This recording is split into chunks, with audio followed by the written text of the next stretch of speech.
You're listening to the Journey podcast. Can cultivating joy lead to a more vibrant and purposeful life? Listen to today's episode to discover the keys to creating a life that truly lights you up. Hi, I'm Petra Brunbauer, and with decades of experience with sadness, pain, anxiety, and stress, I finally figured out how to leave all that behind. And this podcast shows you how to break free permanently so you can reclaim your sanity and find the self-esteem and energy to go after the life you desire. With real talk about mental health, holistic healing, and the tough journey of coming out the other end. This is the Journey Podcast. Welcome to today's episode. Discovering your joy is a powerful journey that can have a profound impact on your overall well-being and health. In this episode, we explore the topic of how joy relates to well-being and delve into practical strategies for uncovering and nurturing your joy. Our guest shares her insights on the connection between joy and various aspects of health, including mental, emotional, and physical well-being. We discuss the importance of prioritizing activities and experiences that bring you joy, as well as the transformative effects that joy can have on stress reduction, immune function, and overall life satisfaction. Lisa McCourt is the author of Free Your Joy, The 12 Keys to Sustainable Happiness, and many other books about joy and love that have sold over 9 million copies, as well as host of the Do Joy podcast and founder of Joy School. The thread that runs through each of these roles is her passionate commitment to unveiling and amplifying the love, joy, and compassion she trusts as inherent to the human condition. When she's not teaching, leading her online joy groups, podcasting, or writing, she enjoys time in nature with her husband and 2 precious daughters, singing in the Agape Global Choir, and serving as president of her local PFLAG chapter. Let's meet Lisa McCourt.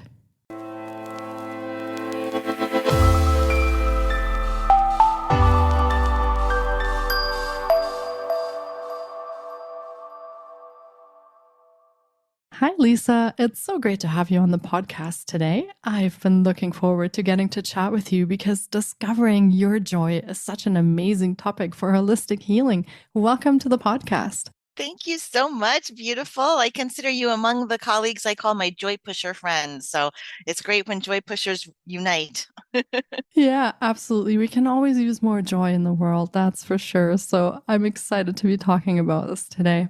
And do you want to share a little bit about yourself and your own story for starters so listeners can get to know you a little? Absolutely. Yeah. I think that, as I was mentioning, this whole tribe of let's bring more joy to the world. Most of us, I believe, appreciate this whole idea about up-leveling the joy and love on the planet because of experiencing contrast to that, right? If you've just always been in these rosy, perfect scenarios, perfect family, perfect upbringing, which I think represents a very small percentage of people on the planet, then you might not appreciate it so much that you want to dedicate your life to finding ways to be in that beautiful, joyful center that we all have and cultivating that and helping others cultivate it. So yes, I was not always a joyful person. My family life was I was born into shame. I was born into shame is the easiest way to say it. I was the illegitimate daughter of a teenage girl in a very, very, very strict Southern Baptist family where the family was outcast from the church. And it was just the worst thing that could ever happen to this family, my existence coming into this world. So there was that and some issues with some dads early on. I've had a couple of dads that have been there and not been there. It really resulted in me having a very, very skewed perception about my worth and my place here on the planet. I found that to be so common that for various reasons, different sorts of trauma, we have big T trauma, little t trauma, but almost everybody is walking around with some degree of trauma that makes them feel unworthy of the joy that we're all here to experience. So there's a lot of unlearning that needs to be done with that. I got into doing this work kind of accidentally. I was in publishing and I had written a children's book that was very, very popular. It's called I Love You, Stinky Face. And that was over 25 years ago now. And that book put me on a lot of stages. I went to authors' conferences and things like that, and always with the invitation to come talk about the writing process, talk about creativity. But since I had always been such a personal growth advocate, I started taking liberties with the word create. So instead of talking about creativity in terms of creating your art and your music and your writing like they thought I would talk about creating your relationships, creating your relationship with yourself, creating your whole life. We're creating every drop of our external landscape every moment by what's going on in our internal landscape. And when I realized I was already teaching about that, I realized that was more important to me than the publishing career. So I moved full time into teaching joy, is what I've always called it, and writing books about it and podcasting about it. And that's kind of how I got into it. Wow. Thank you so much for sharing your story with us. And I love the way that you have found joy and that you are spreading the word to the world. I find that fantastic. So, on that note, let's maybe clarify what the difference is between joy and happiness, because we do often use those words really interchangeably. And I think a lot of people think that happiness and joy are the same thing, but you might have some thoughts on that. So, what do you say? Well, we usually make the distinction in Joy School is that happiness is a lovely state that we're all entitled to. We should all claim as much happiness as we feel like we want to grab for ourselves, but it's not likely that we'll be in a state of happiness at all times, right? Because we're here for the spectrum of human emotions. There are so many valid, beautiful, rich, meaningful, poignant emotions available to us human creatures. And we were conditioned early on that some of those feelings and emotions are wanted and desirable, and others are unwanted and undesirable. And that causes a lot of problems with our energetic self because we end up repressing and denying all those emotions that really are okay to be here. So, joy is more about getting okay with everything that we're feeling, getting so accepting of all of the whole bucket of beautiful emotions that there's an undercurrent of joy in all of them. You can be grieving and feel a release and a deep, deep beauty and meaning and poignancy in your grief. You can be angry and feel a rightness and a strengthening of your boundaries and a strengthening of yourself. And there's joy in anger. There can be joy in sadness. So that's to me the difference is we wouldn't say that we're happy all the time, but we can be in a state of inner joy at all times when we're embracing of our emotions. That's a really great point that you make there, because I have heard sort of the rumblings lately that this positive thinking and just sweeping everything under the rug is it doesn't work for a lot of people. And so to just tell people, oh, you just have to be happy all the time, it's not a very realistic way to live life. And to make that distinction, I think makes that way more livable for people and they can work with that much better. So in that sense, what does a joyful life look like to you? What are the things that people should be incorporating in their lives? And how do they go about that, which is probably the $1 million question? Exactly. Well, yeah, to go back to what you just said, it doesn't work. Positive thinking doesn't work. And it's more than that, it's actually detrimental. It's very damaging to us. And that's why a lot of us who were taught early on, don't cry. You're not entitled to that anger that you're displaying in the grocery store right now because you didn't get the cookie, whatever it is. That's what causes us to hold on to and repress and deny all of those feelings that just get stored in our tissues. And then we spend the rest of our lives having things bump up against us and having those old stored feelings be triggered into our reactive states. So, what does a joyful life look like when somebody comes new into Joy School? Or this is also the beginning steps of my book that's all about what we do in Joy School. We give free rein to that question. What would your joyful life look like? And they create a whole beautiful, detailed, here's what my joyful life would look like. And that becomes about recognizing that typically what most people will describes a lot of external circumstances. And sometimes there's a mix. It could be I want this career, I want this relationship, I want this amount of money in the bank, I want this kind of beautiful home, and I want to be more confident, and I want to have more love, or whatever it is. So it's not like it's usually and exclusively external. There's often a mix of internal and external qualities. But we say, great, put a pin in that. We're going to do all of that. We're going to make all of that happen. However, let's also look at a different snapshot of what a joyful life looks like. And then we go into the internal landscape, and we have 8 pillars of what a joyful life looks like from our energetic state. And they don't look as sexy and snazzy and jazzy as those external things do, but that's what allows the vibration to become reset at a higher level. And that's how we easily create all those things out there in the external world. So it looks like curiosity and awe and wonder, which most of us have lost. It's been kind of beaten out of us. It looks like flexibility and flow, letting go of the need to be right about things. That's such a huge thief of our joy. And we've all been so conditioned to want to have the answer right. And whichever side of the controversy we're on, we want our side to be right. And we're very invested in that. And there's a lot of controversy in the world right now. And the more invested we are in our side being right and their side being wrong, we're just like leaving so much joy on the table, because that's just like a completely unnecessary thief of joy. There's the whole present moment piece, which we look at from a little bit of a different angle in Joy School.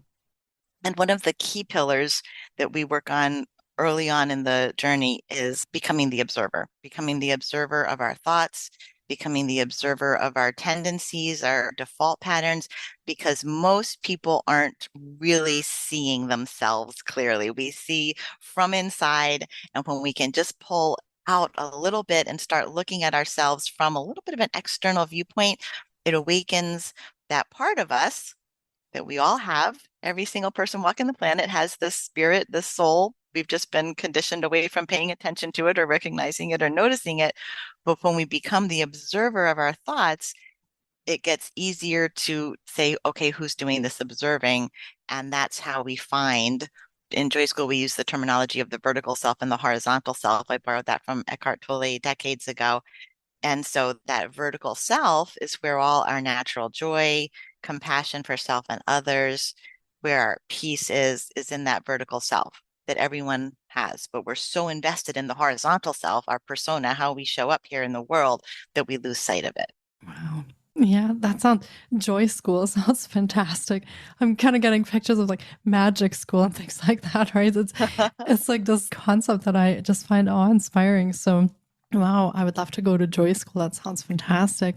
And, I think as you touched a little bit on the current climate in the world, I get the feeling that a lot of people are almost mistrusting of joy at the moment. They're sitting there wondering, well, if I'm happy now, when's the other shoe going to drop? When's the next disaster going to strike? So, how do you work with people when over the last few years we've been kind of conditioned to really not have joy and to be very mistrusting of that? How do you work with people to try and help them overcome that roadblock? Yeah, that's a great question. And you're so right. I think that the scarier things feel out there, the more focused we are on it, right? We think that this, whatever's the loudest, shiniest object out there in our external world, grabbing all our attention, that's where it's like everybody's playing a game of whack-a-mole. And we're so busy with that, like put out this fire, put out that fire, put out that fire, that we don't recognize that collectively and individually we're creating the external environment.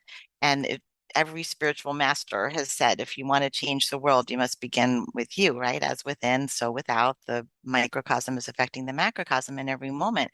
So I think that really becoming cognizant that the only way to affect anything out there in your own little sphere of influence, your own little world, and the world at large, is to start with what you've got going on inside.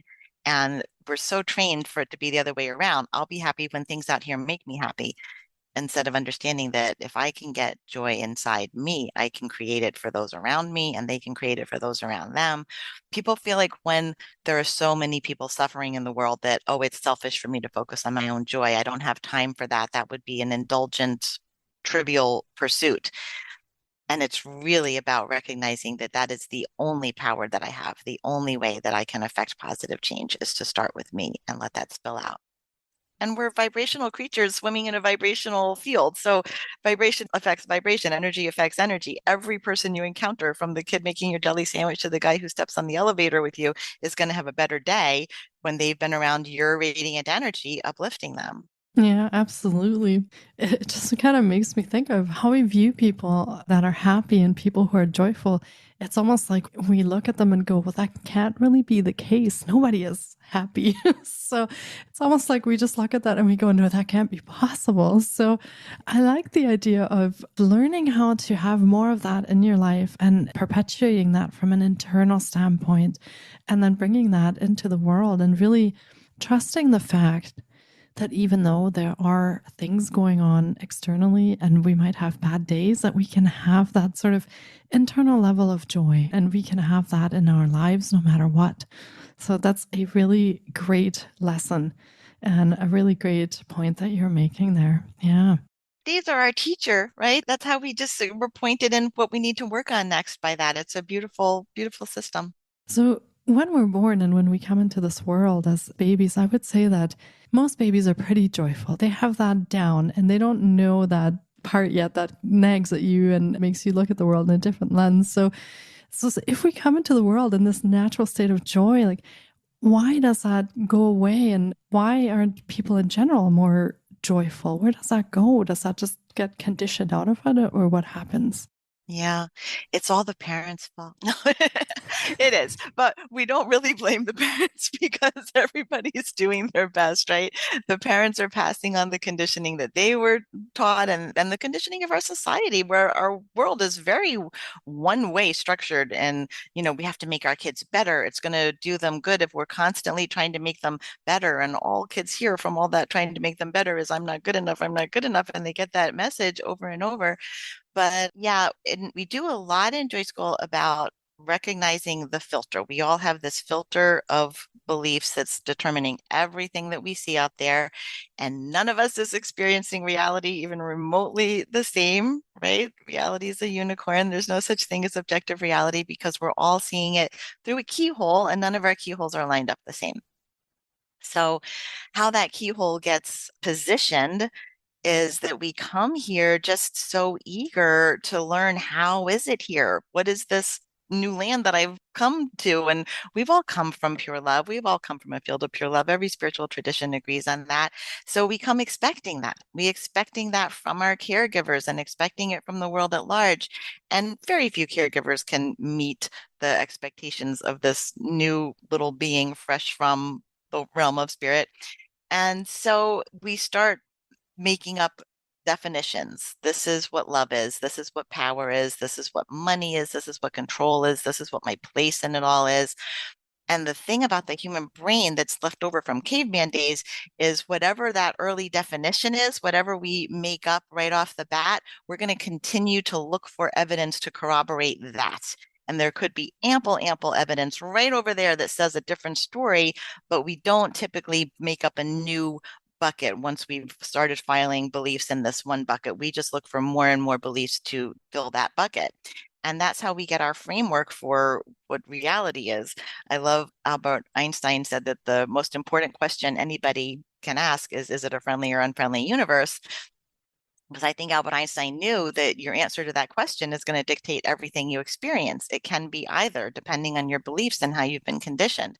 But that's what's going to grow your whole life for you, is whether you believe it's a friendly or unfriendly universe. And most of us get a messaging pretty early on that it's a pretty unfriendly universe. And so we're always trying to cope with that and deal with that. Yeah, that's a great point, actually. So the perspective that we take on and the filters, like you said, will make a huge difference in our lives, the entire life going forward. So, yeah. I like to use Joe Dispenza's number. Sorry to interrupt you, but I just Yeah. want to expand on that a little bit. He says that there are 400 billion bits of information in any given second that we could be taking in. And our little tiny human brains have only really evolved to take in about 50 bits of information coherently at a time. So if you think about what's going to determine which of the 50 bits out of the 400 billion bits that I'm going to file away and store as my reality, it all just depends on that filter of beliefs, that tangly web of beliefs. So all that joy and opportunity and reassurance, it's all right there, just outside the view of our key. So the question that kind of comes up is, can people change then? So if they have grown up with these filters and they have been conditioned in a certain way, depending on the family they live with or the upbringing they had, the experiences they had, can they come into adulthood and actually change all of that? Is that possible? Yeah, yes, yes, yes. It's not super easy. And that's what I've learned because I've been doing this, I'm going to teach you joy thing for a couple of decades now. And I used to think I've read everything, I've taken every workshop, I've done every top master's training, I've got all of the pieces. I'm going to just find the most effective nuggets and put them all in this polished little package and hand them to people. And then boom, everything's going to change.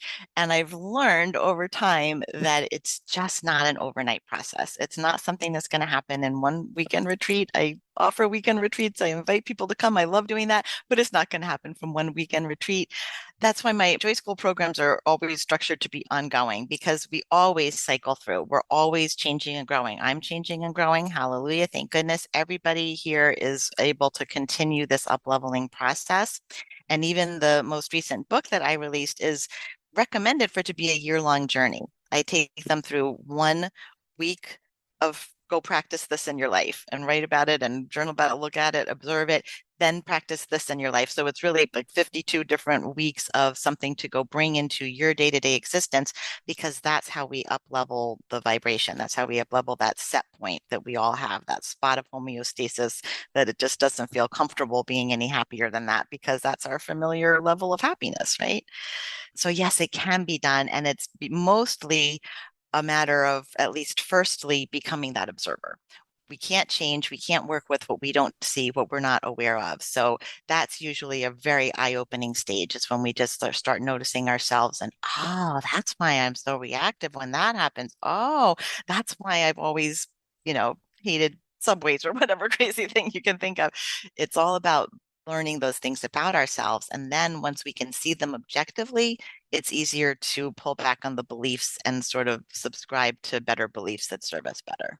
Yeah, and I think a lot of people actually sense that something's not quite right in their life. They do sense that there's some sort of heaviness or sadness or something's not quite aligned. And very often they just don't know what to do with that or how to start on changing that. So I love the idea, like I said, of Joy School, because when you are feeling that way, it gives you an opportunity to actually take that step and make those changes in your life and start moving toward joy.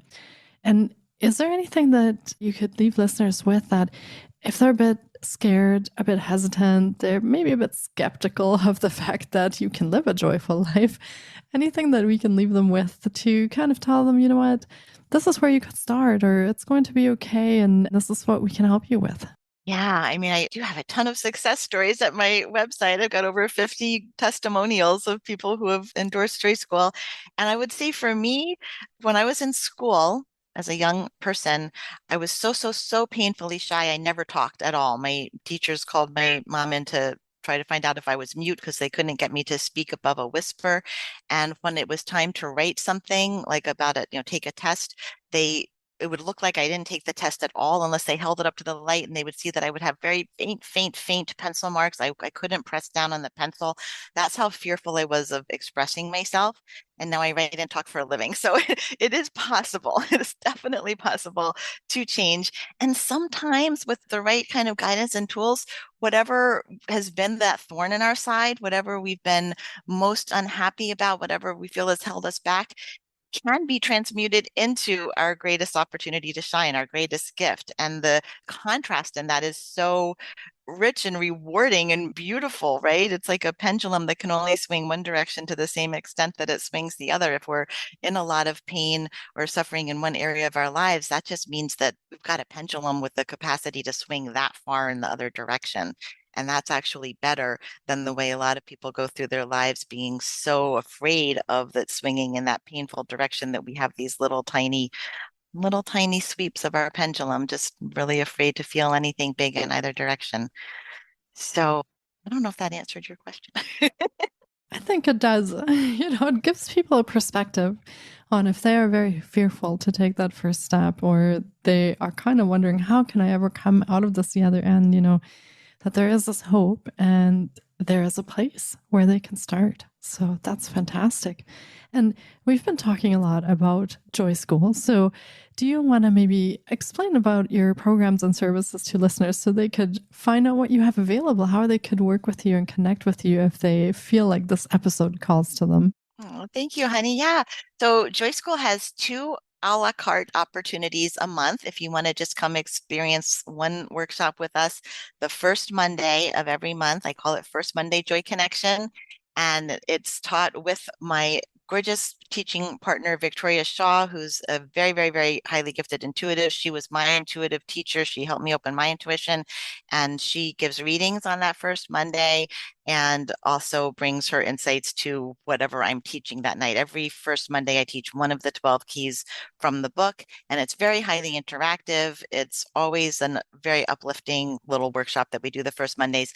The third Wednesday of every month, we have a guest teacher. It's called Joy School Spotlight, and one of my fabulous, brilliant colleagues will come and deliver some new related aligned teaching. And that's also very interactive, where we spend more than half of the time applying it to participants' own lives, because it really is in the application to your life that a difference happens. It's not really about listening to some guru talk about things that you can't relate to your own experience, your own journey. So both of those are highly interactive. And then a lot of people will, those are both very reasonably priced. One is $33, one is $22 if you're not a Joy School member. If you want to become a Joy School member at the base level, it's $77 for 6 months of both of those events. So it makes it, so reasonable to do that. And I always encourage people to do that, because it's really in the repetition of coming together with the group, with the community, with feeling the vibe. That's where we can really make changes. But there's the a la carte option, just in case somebody wants to dip their toes in there. So $77 for 6 months is my really, really good little way to get people into Joy School. And then if it's really resonating, catching a groove, we do a session together, an intake, to see if the premier level would be a fit. Because if it's not a fit, I have lots of resources that I love to send people to. But the premier level is Oasis, where we meet in small groups to work the book, work the steps, work the joy in a way that's super supportive, and we go in depth with it, each person's journey with it. So that's Joy School in a nutshell. Occasionally there are live experiences. There's a retreat in San Diego area, Cactus Blossom Retreat in California, the second weekend in October. So maybe some of your listeners would want to come join us for that. That's also with Victoria Shaw. She and I co-teach a lot together, and that'll be just an amazing, amazing weekend of intuition development and joy. And you've been working on your book as well. So you want to talk a little bit about that? Yeah, the book is out now at the time of the airing of this show. It's called Free Your Joy, The 12 Keys to Sustainable Happiness. And it's all the things that we've been talking about here. It's really just let me put every drop of what I know into this book, so that people can have a way to go the journey on their own if they can't come do it with me at Joy School. It's more powerful, of course, if you come do it at Joy School. But I wanted just for this to be accessible to everybody who likes to have a DIY manual. Do it yourself. Yeah, that sounds fantastic. And it sounds like you have put so much of your wisdom and knowledge into the book. And it might be a good starting place for people to kind of see and then join Joy School and actually get the practical hands-on experience with that as well. So yeah, thank you so much for sharing that. And Lisa also has her own podcast called Do Joy with Lisa McCourt, the Vibration Elevation Podcast. And you can listen in from your favorite podcast providers. And we will be linking to all of Lisa's offerings in the show notes as well. So be sure to check there on how you can listen to her show, how you can connect with her. If you want to take part in the retreat, we'll have all of that listed in the show notes, and where you can find her book and join the Joy School, of course. Well, this has been another incredible episode, and I hope our listeners have enjoyed this journey into discovering your joy as much as I have. It has been fantastic chatting with you on the podcast today, Lisa. Thank you so much for your time today. Thank you so much. I love your vibe. You are so beautiful and peaceful, and you are totally rocking that vertical self. I can feel it from here all the way around the world. Love to be with you, darling. Thank you. Oh, thank you so much, Lisa, and take care. Thank you so much for taking time out of your day to listen in. If you enjoy the Journey podcast, please support us by subscribing, sharing on social media, and leaving us a review. We appreciate you. And you can find more of The Journey on Facebook, Instagram, TikTok, and our website, thejourney.com. Sending you love and courage, and see you next time.